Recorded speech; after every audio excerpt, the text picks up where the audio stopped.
Good afternoon. Welcome to the Business BoardCast. So I'm delighted today. I have with me Robin, who's going to be taking you through the Pareto Principle and how it can be applied. Now, the reason why I invited Robin today is I know that a lot of you business owners, managers out there, we all try to be really positive. Mind you, lots of our businesses are doing really well, but we're trying to make sure we're being preventative and to always look for those extra little improvements.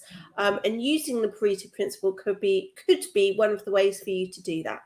So it's slightly different format today. Robin's going to take us through one of his typical presentations. But as always, we are open to questions as we go. So please do feel free to ask questions and I will put them through to Robin during.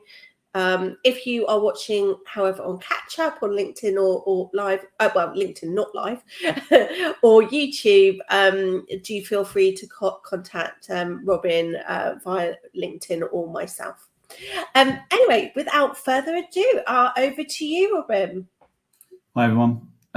So I'm not a great fan of PowerPoints, but I think this is probably the best way. And also there's some links so that I can send this out or have it. And you can obviously click on the links to see more information. Oh, I'm not going to do that. Share my screen.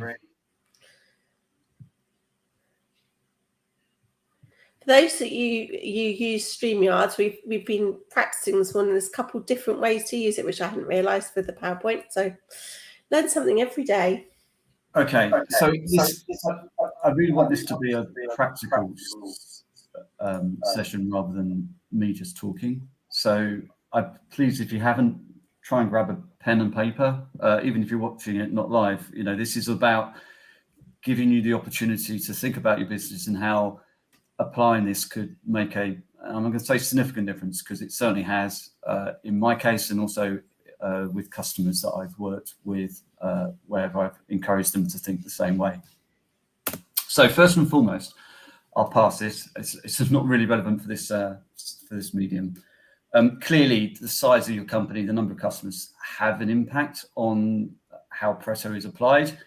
But from sole trader up to multinational, it does get applied. And hopefully by the end of this presentation talk, you will have more belief and faith in that statement. So again, Bobby, this isn't on the main screen at the moment. Oh, you're joking me. No. So you can't see this at all? Yeah. It's right, it's this one. Is it? Can you see that? I'm probably on too far in. Right, just a second. No, sorry. Apologies, everybody, for right. Oh, sorry. I've just got to find the right one. I think this is the one that you're presenting at the moment. Let me start again very quickly. You okay? Just see if that's coming up. Is that coming up? Yeah, this is one that you should be able to drive. Sorry. Okay, no worries. My fault. I was thinking I didn't have to do anything. Sorry. Okay. So most importantly, use your gut here. So the questions I'm going to pose are very simple to answer as long as you use your gut rather than try to overthink it. So, and that's true, I think, in business in general, to be honest. You tend to get a very good response and then you try to challenge yourself and try and make it more complicated. So in this case, definitely look to listen to your initial response. If anyone does want to talk, I'm very open and I'll discuss some things, but clearly if that's entirely down to you. So, as I said before, I want you to believe that Pareto Principle does apply to your business and how can you maximize that knowledge. I do call it a law, and from the things I've studied, I believe it's been proven to be a law. So hence the reason why I have confidence that it will apply to your business. And hopefully I'll see enough examples to reinforce that with yourselves. Like many things, it's all about action though, isn't it? Knowledge is great, but unless something comes from that, then there's less impact. So an unequal relationship between effort put in and the returns it provides.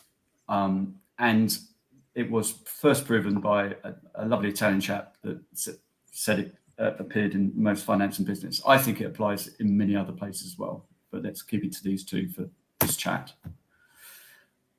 Importantly, it doesn't have to be 80-20. It can be 70-30 or 90-10. In fact, it doesn't even have to add up to 100. It's the fact that there's an unequal relationship. So perhaps 90% of your profit comes from only 20% of your customers or 30% of your customers.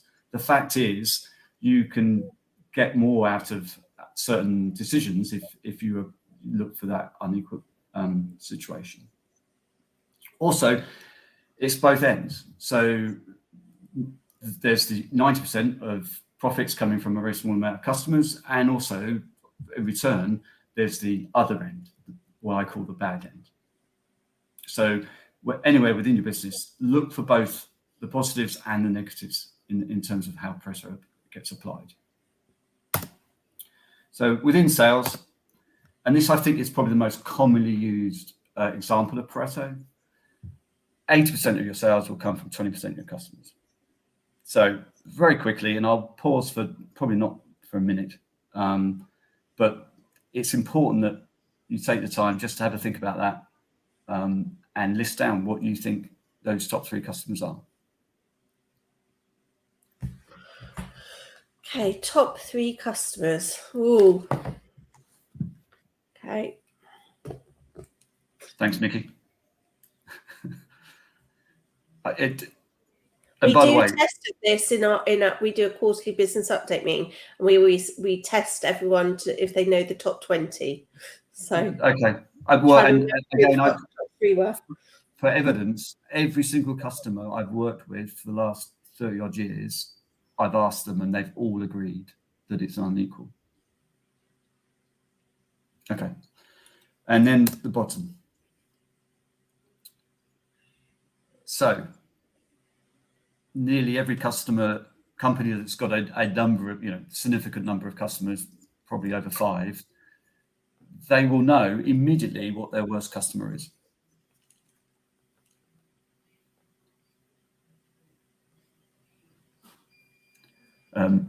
I've become a lot better at that. My business isn't really it's relatively small, so I have much greater control over who I work with, and I'm fortunate enough that I take on work that fits my perfect client profile. So it does depend on where you are within your business journey. I think the one thing that nearly every startup does, though, is go, just give me a customer, I don't really care. And I think that proves to be quite an expensive mistake. So at some point, making a decision to reduce that list of customers that are costing you money will turn out to be a very good decision. Ultimately, it's because they are costing you money or costing you effort in the fact that they are very distracting and therefore you're thinking about them a lot, means that you've got less time to do other things. So by releasing that time, you've then got more productivity within you and also within your company.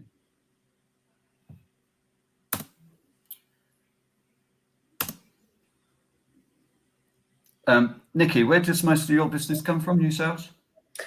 We actually do a quite even split between organic SEO, referrals from clients, and networking referrals. Okay.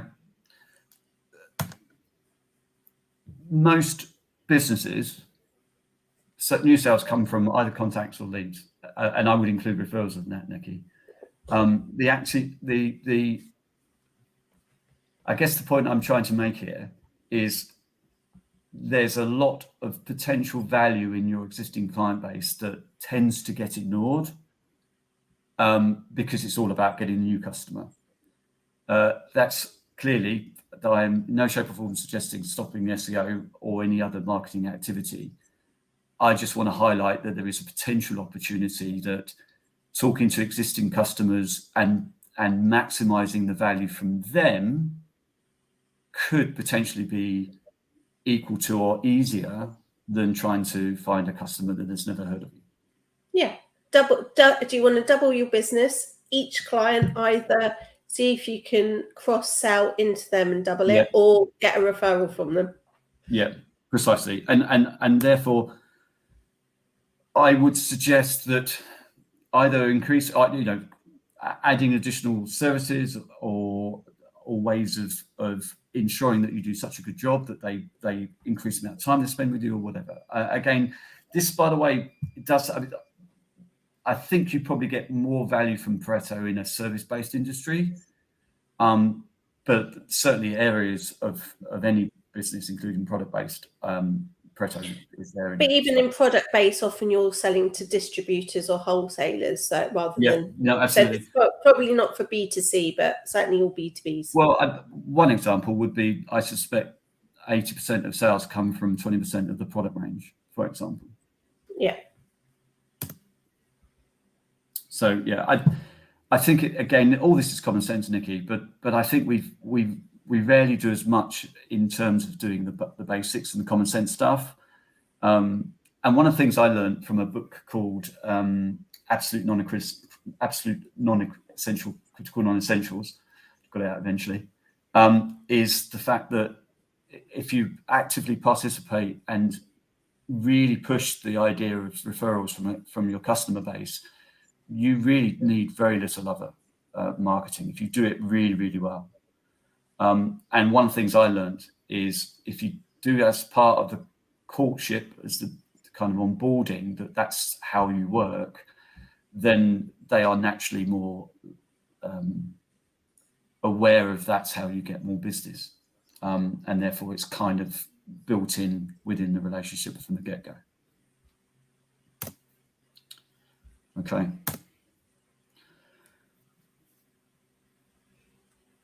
So at the beginning, we talked about the top three. If you can list those common characteristics for me, Nikki, what makes them your top three? So characteristics that they all share.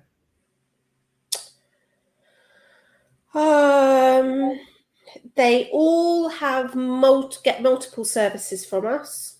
Mm-hmm. They all are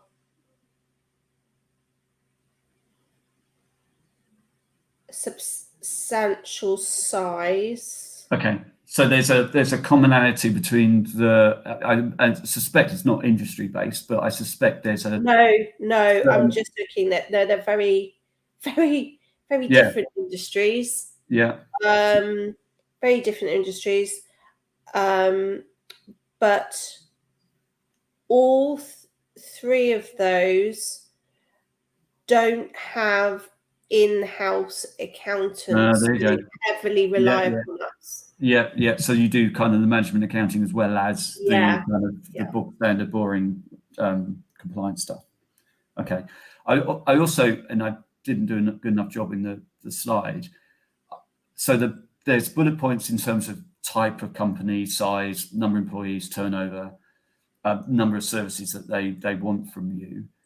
There's also, I believe, kind of value characteristics as well. So they trust you, they respect your services, all those sort of things I think are as important than the actual Interestingly, the revenue size is very different because one of them is a very mature business. So it's not necessarily going to be increasing in revenue. In fact, in some ways, maybe divesting some of its assets. Yes. One of them is sort of a 10-year-old business, but is still trying to grow. Mm-hmm. The other one is it's not quite, but you could almost say it's still pre-revenue business. It's still very early days, heavy investment because it's heavy R&D work in there. Yeah, understand. So there really are three different stages of their life cycle. Yeah. Which is good because you don't want everybody at the same life cycle. No, absolutely. And I know that within marketing speak, they talk about the avatars, which I don't particularly like the phrase, but my point here is that there are, without a shadow of doubt, characteristics that you can easily bullet point. And I've done this as a part of my process, that every single new client I get, I cross-check that against my perfect client profile to make sure that I'm avoiding a 10% bottom customer, which can happen if you need more income for whatever reason. But more importantly, I then refine that list. So every 6 months or every year, I'm constantly making sure that I'm aiming higher in terms of my expectations of how good a customer they are. And that keeps you busy with good customers and leaves you with no risk of having customers that are costing you money. Yeah, in our business, it can be very, especially when it's fixed fee, so it can be very easy to have a lot of busy work on low value clients. Yes. You want to make sure that if you are doing that, it's a lot about getting your right scope and things. So it might not necessarily be the client's fault. You've got to get your scopes sorted yourself as well. No, I understand. Yeah. So I deliberately use the word sack, Nikki. I think too few companies take that approach, and I sounds quite aggressive. Disengage is our term. Well, and I have found a couple of examples in my job and a couple of examples with clients where they just increased the price. They went to them and said, "This is not working for us. What can we do about that?" And actually they repaired it. They were just a very demanding customer that took a lot more time, but they were happy to pay when that was brought to their attention. To be fair, it's rare that apart from we did one time, we did have to just take off a lot of small clients because we couldn't. But in general, in normal business, it's rare to disengage, but we do it occasionally because sometimes it's just the wrong personality fit, and there you go. And that's you are never going to you don't have parallel expectations. No, and that's the kind of bullet point list I was referring to. It's that character. Can I work well with this person? Is probably top of my list now. In fact, top of my list is, do I like them well enough to have a drink with them, work with them socially? And I would say now every single main client of mine, I would say, is a good friend. Absolutely, that is something. I had somebody say it was something completely different on LinkedIn the other day, but it was about how things were written. And I said, "Oh well, if somebody wrote that, I just would shred it or whatever." And they were like, "Oh well, you should take the money." And I was like, "Well, it was off the point anyway." But my life's too short. I mean, yes, I'm still probably going to be working still, perhaps another 20 years, but I want those 20 years to be enjoyable and working with good people. And that, by the way, goes for any company. And one of the challenges as a business owner is that you tend to, or can be, you may not realize how bad a customer is for a particular individual, and therefore asking your asking your staff, are there customers that cause them lots of problems? I think it's essential, because you may be slightly removed from that. And this is all about getting more from everyone, so more profit, more time, more fun and enjoyment of doing your job. Precisely. And if you're in a sector where you've got a shortage of resource, yes, like the cancer industry right now, cut down some of the offerings that you do. Focus on the ones that perhaps are the higher margin and the bits that you enjoy. Precisely. Yeah. I'm going to rattle through this because you're going to see a lot of similarities here, and I appreciate we've only got 10 minutes left. Oh, fine. So this is, I would say, probably more important than customer stuff, and I think this is the thing, Nikki, that I've done. I'm going to sound a bit smug here. Done really well on. Personally, I like a bike ride or two. So I've done, apart from this year for other personal reasons, for the last 5 years, I've cycled over 5,000 miles, 6,000 in the last 3. And this was me working out that I wanted still to earn as much as I had previously, but have time to do that as well. And the only way I could do that was to find ways to minimize the efforts. whilst still delivering very good value to my customers. Every single person in your business, including yourself, will deliver most value in less than the unequal relationship. So it could be 10% of their time or 30%. It certainly won't be anywhere close to 50. Strategic people especially. Every person that works at a high level, it's mainly strategic decisions. And strategic decisions can make a huge difference to a company. So making sure you have enough time to make the right strategic decisions, I think, is the most important lesson possibly to take away from today.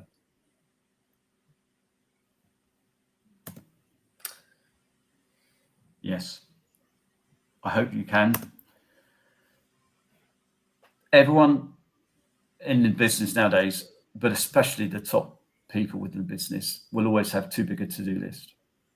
I can absolutely guarantee you at least 20% of those things no one will notice if you don't do them. That's a real brave statement to make, but you can't do everything on that list. So how can you order it and prioritize it so that you start to recognize the things? And of course, if you employ people or can afford to outsource or delegate, then clearly that's the easiest way to get those things done, if they're important enough to continue to get done. But I would strongly suggest quite a few of them can be just left and see if anyone notices if you don't do them. And why do I say that? So you give yourself more time to focus on the 20% where you add most value. Does that resonate with you, Nikki? Yeah. I know that because I could get a bit crazy on working too much sometimes, and I know that if I do too much, certainly at the beginning of the week, then I'm then rubbish later in the week. So I'm definitely trying to outsource more of my stuff. I mean, today, I mean, there's a couple tasks that I was a real bottleneck for, and so I've outsourced now because I only have so much time, and there are things that I was doing lots of other people could do. And perhaps not in my organisation for various reasons, but I think I said before our chat, I've never worked. Most successful businesses, or the ones I've worked with, the business owner is some form of control freak, and I include myself in that list. And that's because they care more and therefore deliver a better service to their customers. And letting go is a really important way of allowing your company to thrive. Obviously, I work with software systems, so I try and make it a system-driven rather than people-driven or process-driven. Yes. But most importantly is to appreciate that you can gain time by choosing the right activities for yourself and the rest of your staff. And that's, again, really, really important. So everyone within your business, same thing, 20% of what they do deliver 80% of the values. So if you want to improve people's well-being and retain the right staff and ensure that they're happier, because most people, as long as you're happy that their 20% is what you want them to do, changing people's jobs roles so they do more of that stuff and do less of what they're less good at will significantly improve productivity and in less time. And sadly, there's the bottom as well. And I say that sadly, but I've, again, been involved in enough companies to know that people that are unhappy and not delivering generally know it and are relieved when that's brought to their attention. I used to work in my early days when I was young. I worked in a very, very large, well-known company, so I won't mention it. They had it as standard when they did appraisals, 5% of staff always went on to a performance improvement plan, and they had 3 months to improve, or it was extended, or they were gone. And that was just as standard, 5% of the workforce. So if you're talking thousands of people, it's a lot of people. But if you think about everyone, even our organisation, obviously all our team are lovely, but there's always people go through a cycle. There will be a down time, and you need to understand what's driving that, and try and help. And it's better to address it rather than it get to a bad point. I think, again, every single company I go to, I because I spend enough time looking at how they work, I can help the companies spot those. And I mention it because it's obviously part of my job. Primarily, digital transformation requires change, and that can, unsettle people. And I mention it because they will or can stop that transformation, and they know the answer, but they're just not afraid. They wanted someone external to confirm what they thought. Well, I'm not saying nobody could. Very few people like doing those frank conversations. I used to work with an ops director who was very good at them and would have them as off the record. Look, we know you're not doing whatever, is there a problem? Can we improve it? Or, but obviously it's very difficult to do those because you've got to be very careful of the HR rules and laws. Sure. But even when you have an HR person, sometimes it's still a reticence because, somebody's obviously had to point it out to the HR person that there's something that needs to be addressed. So it is very tricky.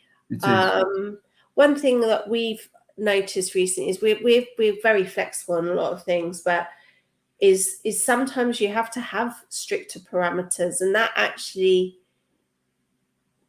improves things anyway. And I'm not that's a bit of a generalization, but there's some things, if people know that is a non-negotiable thing, you have to do that thing, then it saves a lot of stress. Having the HR, a good HR function is really helpful.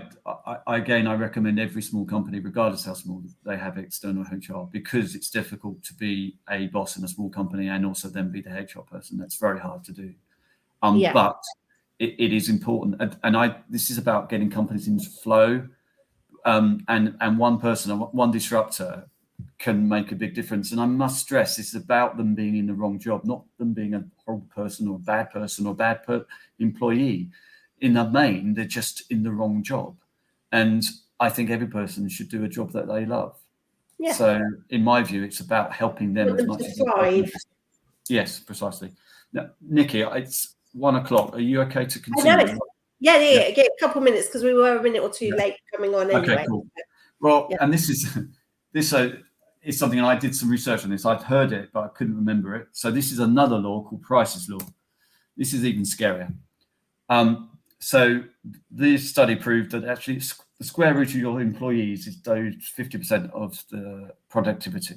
Do you know what? That's so true. I've been doing some numbers on looking at billing, and there's a minority does do 50%, and no fault of anyone. Sometimes it's just distribution. No, absolutely. It's absolutely. But you can improve that, and this is the key thing for me is as long as you start to recognize those people, and again, this is about culture, I would suggest.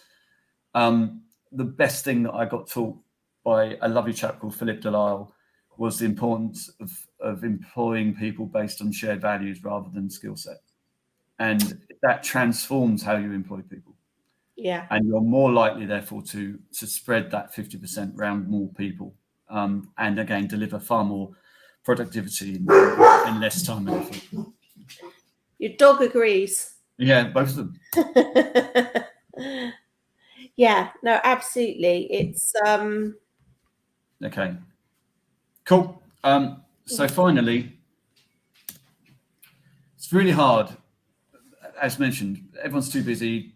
You get stuck in, and it's so easy to say this is really good. So how have I found that I could apply this? And the most important thing is just to think about something. And, I've read enough time management books to know that either at the end of the previous day or the beginning of the day, think about what you're going to do is a fairly good tip for most people. And all I've done is ask a simple question. And that one question then helps to remind me of Pareto and means that I do that one thing. And then I move on to the second thing. There's probably the best book I read in time management called Eat That Frog by, I think, Brian Tracy. It's got lots of good ideas, but that's the one thing that the title the idea being is if you eat a frog first thing, that'll probably be the worst thing you have to do. I don't like that because it sounds like it's the worst thing. The key thing is to do the right thing and to focus on the one thing that will make the biggest difference to your business, and encourage all your staff to do the same. So again, hopefully I've proven that Pareto is out there and how you can use it. And hopefully I've given you some practical advice on applying it, because that's the biggest thing that will make a difference to your business. And just finally, here's some further reading. So the books at the top are the ones I read to kind of understand Pareto a bit more. Atomic Habits is the best book if you want to change habits. And the one thing is based on the slides above, it's taking Pareto and squaring it. So of the top 20% things, there'll be one thing within that delivers the most value to your business. So just think about what that is, use your gut feel, and I can guarantee you that you'll become more productive and have more time. Fantastic. Thank you so much, Robin. So so anyone that's got some questions, because obviously we've run out of time now, do contact Robin Winnett via the LinkedIn. If you go to the LinkedIn Live, you'll see the links and everything to him. If you get confused, just contact me. But that was really, really useful. Thank you so much, Robin. Thank you. Thank you, and have a lovely weekend. So we were going to be doing an inheritance tax session next week. That's actually been moved out to a different day now. So I've had to jiggle things around. So I can't say at this moment what next week's topic is as yet, but it will be a fabulous one, obviously. And I will let everybody know ASAP what that is. But in the meantime, thank you so much, Robin. Thank you. They're really great, and hopefully that really got people thinking. Go through. Oh yeah, Chris has already said interesting session. Oh God, Chris, and you've had a busy week. He says that works on mortgages. I'm surprised he's had time today to look in. He must be exhausted trying to sort out mortgage deals this week. What's this? Pete, great session, made some interesting notes, gave a lot to think about. Yeah, and Pete reads a lot too as well, so he'll be utilising that. So yeah, so thank you so much. Have a great weekend, everybody, and cheerio.